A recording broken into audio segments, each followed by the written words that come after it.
Hi guys, मैं Amit math magic tricks में आप सभी का हार्दिक स्वागत करता हूं दोस्त। और आज हम समय तथा कार्य से रिलेटेड पार्ट बी स्टार्ट करेंगे।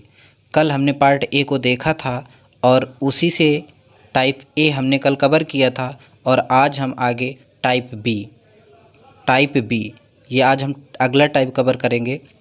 और कल हमने 5 तक सवाल किए थे, आज हम 6वां सवाल करेंगे। और ये सवाल क्या है, ए और बी कह रहा है किसी कार्य को 12 दिन में। अब ए और बी जैसे कल हमने सेम मेथड लगाया था वैसे आज भी उसी मेथड पे सारे सवाल हल करेंगे। ए और बी कह रहा है किसी कार्य को 12 दिन में, तो आप वैसे लिख लीजिएगा जैसे कल लिखा था। ए और बी मतलब ए प्लस बी ये कितने दिन में कार्य को कह रहे हैं, 12 दिन में। बी और सी तो बी प्लस सी 15 दिन में, तथा सी और ए 20 दिन में कार्य को समाप्त करते हैं। सी और ए ये कितने दिन में, 20 दिन में। इनमें थोड़ा सा अंतर देखो, वहाँ कल सब सिंगल आते थे और यहाँ देखो ए डबल आया है, बी भी डबल आया है और सी भी डबल बार आया है। तो इनको हमें करना वैसे ही है कि सबसे पहले हम टोटल वर्क पता करेंगे। टोटल वर्क पता करने के लिए इन सभी का हम एलसीएम लेंगे। 12 का, 15 और 20 का क्या लेंगे, एलसीएम। तो पहले अगर नहीं पता है तो यहाँ निकाल लें, जैसे 12, 15 और 20 का क्या लेंगे, एलसीएम। तो पहले इसको 2 से काट देंगे, 2 से 6 बार जाएगा, 15 नहीं कटेगा। और इसको काटेंगे तो ये 10 बार जाएगा। फिर 2 से काटेंगे तो ये 3 बार जाएगा, 15 नहीं कटेगा, ये जाएगा 5 बार। इसी प्रकार अब 3 से काट देंगे तो 3 का भाग देंगे, 1 बार जाएगा, 3 5 15 और ये 5 नहीं कटेगा। अब ये 5 से सभी संख्या क्या हो जाएंगी, कट जाएंगी। तो इनका एलसीएम हो जाएगा 5 3 15, 15 दूनी 30, 30 दूनी 60। तो हम इन तीनों संख्याओं का क्या लेंगे, एलसीएम। और तीनों संख्याओं का एलसीएम कितना आया, 60। तो ये 60 यूनिट इसको हम टोटल वर्क बोलेंगे। क्या बोलेंगे, टोटल वर्क बोलेंगे। तो अब यहाँ पर हम एक दिन की इनकी क्या निकालेंगे, कार्य क्षमता निकालेंगे। तो 12 का भाग इसमें देंगे तो 12 पंचे क्या हो जाएगा, 60। 12 पंचे क्या हो जाएगा, 60। 15 का भाग 60 में देंगे तो 15 चौका 60। फिर 20 का भाग 60 में देंगे तो ये 3 बार जाएगा। अब ये हमें पता चल गया कि ए प्लस बी एक दिन में 5 यूनिट कार्य करेंगे, बी प्लस सी एक दिन में 4 यूनिट कार्य करेंगे, सी प्लस ए एक दिन में 3 यूनिट कार्य करेंगे। अब यहाँ पर हमसे पूछा है ए अकेला उस कार्य को कितने दिन में पूरा करेगा। तो यहाँ देखो ए कितनी बार आया है, 2 बार, बी कितनी बार आया है, 2 बार, सी कितनी बार आया है, 2 बार। तो जो टोटल वर्क होगा, जो टोटल वर्क है हमारा, उसी में हम कितने का गुणा कर देंगे, 2 का गुणा कर देंगे। चूँकि ये सभी संख्याएं कितने में आई हैं, 2 बार में आई हैं। तो जो टोटल वर्क है हमारा 60 यूनिट है, इसमें हम कितने का गुणा कर देंगे, 2 का गुणा कर देंगे। और ए का कार्य हमसे पूछा है तो देखेंगे कि ए किस में नहीं है। तो देखो ए इसमें नहीं है, तो जिसमें नहीं है उस नंबर को क्या कर देंगे, हमें घटा देंगे। मतलब 5 और 3 इन दोनों को जोड़ेंगे और जिसमें नहीं है उसको क्या कर देंगे, घटा देंगे। तो 5 और 3 हो जाएगा कितना, 8। और 8 में 4 को घटा देंगे तो 8 में 4 को घटा देंगे तो कितना आएगा, 4। तो ए अकेला कितने यूनिट कार्य करेगा, तो 4 यूनिट कार्य करेगा। तो यहाँ पर पूरा कार्य जो कराएंगे 60 यूनिट कार्य है, तो अब इसको ए करेगा तो 4 यूनिट ही ए करेगा। तो हमने 4 का इसमें क्या कर देंगे, भाग कर देंगे। 4 का भाग देंगे तो ये कितनी बार जाएगा, 15 बार जाएगा।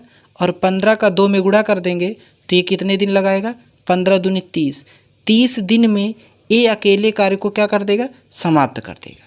ये बात समझ में आ गई, 30 दिन। इसका बी आंसर सही है, बी आंसर। अगर हम इनका पूछे ए बी सी, इन तीनों से रिलेटेड अगर हम इनकी क्षमताएं भी ज्ञात की जा सकती हैं, आगे इसी तरीके के आपको सवाल मिलेगा, वहाँ पर इसकी चर्चा करेंगे। सेम टाइप जो आपका इसी से रिलेटेड अगला सवाल है, अगर जिसकी समझ में नहीं आया है तो इसमें थोड़ा सा और ध्यान से देखेंगे। सेम वैसे ही सवाल होगा ये। ए प्लस बी कह रहा है 12 दिन में, तो लिखिएगा ए प्लस बी कितने दिन में, 12 दिन में। जबकि बी और सी उस काम को 8 दिन में, तो बी प्लस सी ये कितने दिन में, 8 दिन में। सी और ए उस काम को कह रहा है 6 दिन में। सी प्लस ए ये कितने दिन में, 6 दिन में। तो पहले इन तीनों का हम क्या लेंगे, आप कहेंगे एलसीएम। अब 12, 8 और 6 इसका एलसीएम कितना आएगा, 24 यूनिट आएगा। कितना आएगा, 24 यूनिट आएगा। ये 24, ये इसी को हम क्या कहेंगे, टोटल वर्क बोलेंगे। यही हमारा क्या होगा, टोटल वर्क है। अब यहाँ से हमसे पूछा है बी, इस कार्य को कितने दिन में समाप्त करेंगे। तो यहाँ ए देखो 2 बार है, बी भी 2 बार है और सी भी 2 बार है। तो जब 2 बार ये संख्याएं हों तो टोटल वर्क जो आता है, ये जो टोटल वर्क है हमारा, इसी में हमने कहा कि कितने का गुणा कर देंगे, 2 का, चूँकि ये संख्याएं 2 बार ही आई हैं। तो यहाँ हमसे पूछा है बी, तो देखो इसमें किस में बी नहीं है। देखो इसमें भी बी है, इसमें भी बी है, लेकिन इसमें बी नहीं है। तो जिसमें नहीं है उसी को हमें क्या करना होता है, घटाना होता है। तो पहले हम इनकी एक दिन की क्या निकाल लें, क्षमता। एक दिन की क्या निकालेंगे, क्षमता। तो 12 का भाग देंगे 24 में तो कितनी बार जाएगा, 2 बार जाएगा। 8 का भाग 24 में देंगे तो 8 त्रिक 24। 6 का भाग 24 में देंगे तो 6 4 बार जाएगा। तो यहाँ देखो हमने कहा कि बी का पूछा है, तो देखेंगे बी किस में नहीं है, तो इसमें बी है, यहाँ पर भी देखो बी है और यहाँ भी नहीं है। तो जिसमें बी नहीं है उस नंबर को हमें क्या करना है, माइनस करना है। इसको क्या करना है, माइनस करना है। तो इन दोनों नंबरों को हम क्या करेंगे, जोड़ेंगे। 3 और 2 5, 5 में इस 4 को माइनस कर देंगे तो बी द्वारा जो कार्य किया जाएगा वो 1 यूनिट करेंगे। 5 ये और 4 ये घट जाएगा तो 1 यूनिट कार्य करेगा। तो बी द्वारा जो कार्य को समाप्त करने में लेंगे समय, तो ये हो जाएगा 24 गुणे 2 और बटे कितना, इसको घटाएंगे तो आएगा 1 यूनिट। इसका 1 का देखो भाग देंगे तो 24 बार ही जाएगा और 24 में 2 का गुणा कर देंगे, कितना आ जाएगा, 48 दिन आ जाएगा। 48 दिन, इसका 48 दिन आंसर आएगा। ए इसका सही आंसर होगा। इतनी बात समझ में आई, समझ में आई ना। आगे इसी तरीके से सेम इस पे लेके चलेंगे।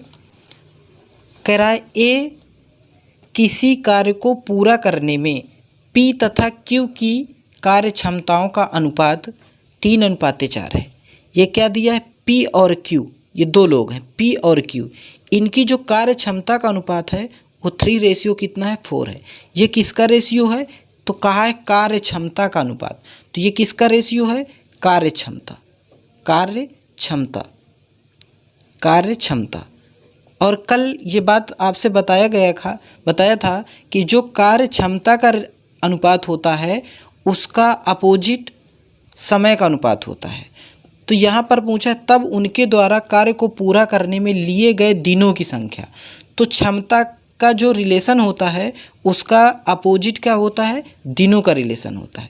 तो अगर इसका कार्य क्षमता का रेशियो 3:4 है तो समय का रेशियो हम बताएंगे इसका उल्टा, 4 कितना बताएंगे, 3। ये किसका रेशियो है, ये समय का है। किसका रेशियो है, समय का। और हमसे समय का ही अनुपात पूछा है तो समय का अनुपात हमारा 4 कितना आएगा, 3। बी इसका आंसर होगा, बी इज राइट आंसर होगा। ये बात समझ गए। अब इसी तरीके हमें अगला सवाल लेंगे, सेम ऐसे ही इनको भी करना है। ए तथा बी की कार्य क्षमताओं का अनुपात, ए और बी ये हैं, इनकी कार्य क्षमता कितनी है, 4 कितना है, 5 है। फिर कह रहा है यदि ए अकेले किसी कार्य को 15 दिन में करता है तो ये कार्य क्षमता है ए की ये क्या है, कार्य क्षमता है। ये क्या है, कार्य क्षमता, कार्य क्षमता। कार्य क्षमता हमने बताया था कि इकाई समय या एक दिन में किया गया कार्य ही क्या होता है, कार्य क्षमता होता है। मतलब ए कितना कार्य करता है, 4, बी कितना कार्य करता है, 5। कह रहा है ए अकेले 15 दिनों तक कार्य किया है तो ए एक दिन में कितना कार्य कर रहा है, 4 कार्य कर रहा है। तो ए ने 15 दिन कार्य किया है। तो बताओ ए ने एक दिन में 4 कार्य किया तो 15 दिन में कितना कार्य करेगा ए का 15 दिन का कार्य हो जाएगा 15 गुणे 4, 15 चौका कितना हो जाएगा, 60। फिर कह रहा है बी अकेले उस कार्य को, कौन से कार्य को, जो 60 यूनिट कार्य निकाला है। ये जो 60 यूनिट कार्य निकाला, 60 यूनिट क्या कार्य, ये जो 60 यूनिट कार्य निकाला तो कह रहा बी उस कार्य को कितने दिन में कर देगा। बताओ बी एक दिन में कितना करता है, 5 यूनिट करता है। तो 60 यूनिट अगर कुल कार्य हो कराएंगे तो कितने दिन में लगाएगा। ये कुल कार्य यहाँ लिख लेना, कुल कार्य, कुल कार्य। तो अब बी जो 60 कार्य को अगर बी करेगा तो बी एक दिन में 5 यूनिट कार्य करता है, तो 60 यूनिट कार्य करेगा, 60/5। इसका काटेंगे तो 12 पंचे 60। कितना आंसर बताएंगे, 12 दिन। कितना आंसर बताएंगे इसका, 12 दिन। सी इसका आंसर सही होगा, सी। समझ में आया। आगे इसी तरीके से अगर इसको भी ऐसे ही कर लीजिएगा, कह रहा तपस मिहिर से 2 गुना कार्य कुशल है। एक तरफ लिख लीजिएगा तपस, एक तरफ तपस और एक तरफ लिख लीजिएगा मिहिर, मिहिर। तो कह रहा है तपस मिहिर से 2 गुना कार्य कुशल है। कौन 2 गुना है, तपस। अगर मिहिर एक कार्य करता है तो ये 2 कार्य करता है। ये कार्य कुशल है, मतलब ये किसका रेशियो दिया है, ये क्षमता का। किसका रेशियो बताएंगे, ये हम क्षमता का, कार्य क्षमता का रेशियो बताएंगे। फिर कह रहा है यदि दोनों एक साथ मिलकर किसी कार्य को 12 दिनों में पूरा करेंगे, तो दोनों एक दिन में कितना कार्य करेंगे। तपस 2 कार्य करता है और मिहिर 1 कार्य करता है, तो दोनों एक दिन में 3 कार्य करेंगे। तो बताओ 12 दिन में क्या कार्य कर देंगे। एक दिन में आप कहेंगे 3 कार्य, तो 12 दिन में तो कुल कार्य पहले निकाल लो कि कुल कार्य, कुल कार्य, कुल कार्य। तो 12 दिन में, एक दिन में 3 कार्य, तो 12 दिन में, तो 12 3 36, 36 कार्य हो जाएगा, 36 यूनिट कार्य। तो कह रहा है तपस अकेला उस कार्य को कितने दिन में करेगा। बताओ तपस कितने यूनिट कार्य करता है, 2 यूनिट कार्य करता है। तो अगर ये 36 यूनिट कार्य करेगा तो तपस कितने दिन में कर देगा, तो आप कहेंगे 36/2। तो तपस कितने दिन में कार्य को पूरा करेगा, 36/2। तो 2 का इसमें भाग देंगे तो ये कितनी बार जाएगा, 18, 18 दिन। कितना दिन, 18 दिन। ये समझ में आया, समझ में आया ना। तो इसका आंसर क्या लेंगे, 18 दिन लेंगे, 18 दिन। तपस कहा था मिहिर से 2 गुना, तो अगर ये 1 यूनिट करता है तो ये 2 यूनिट कार्य करता है। कार्य कुशल का मतलब है क्षमता।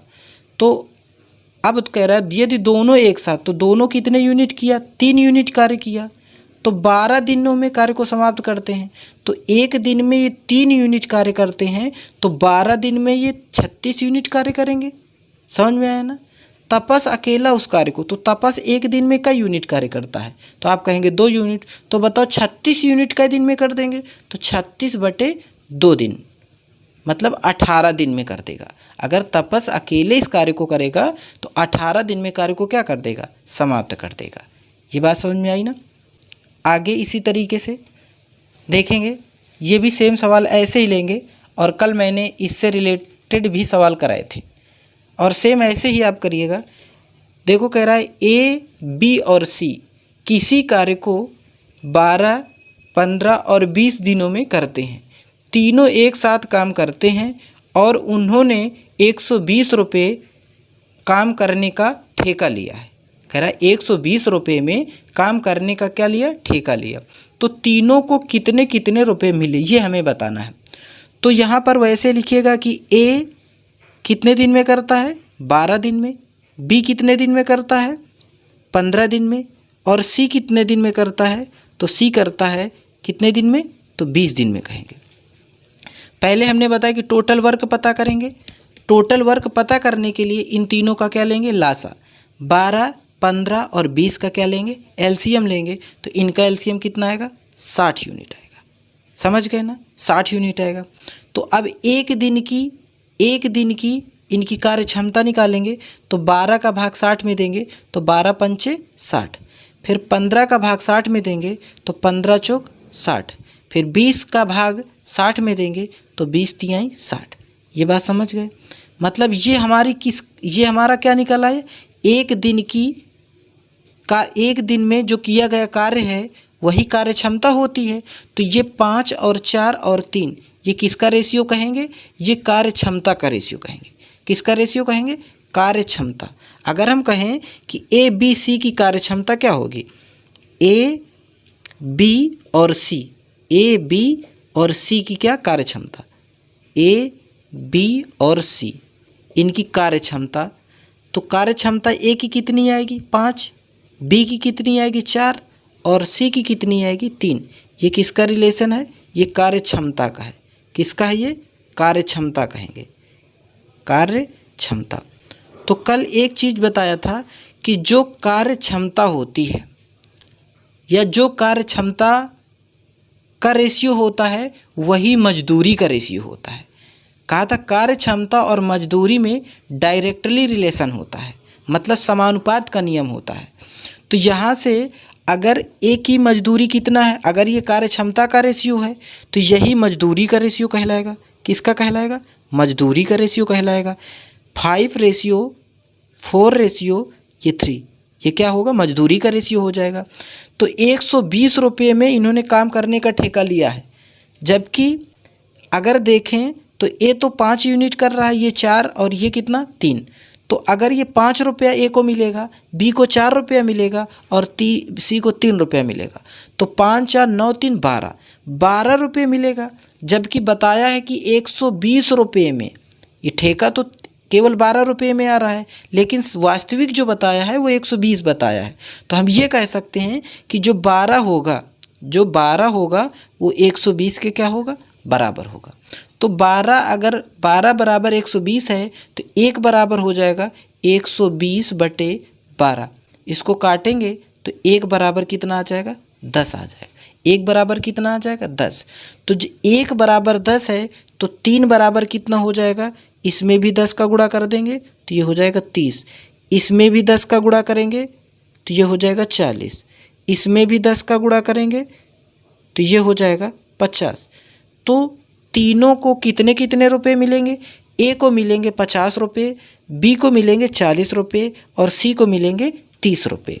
तो ये इनकी क्या हो गई? इनकी मजदूरी आ गई। ए बी सी की क्या होगी? ये मजदूरी होगी। कौन सा आंसर इसमें? ए इसका क्या होगा? सही आंसर है। ये बात समझ में आई ना सबको? सबको आई ना समझ में?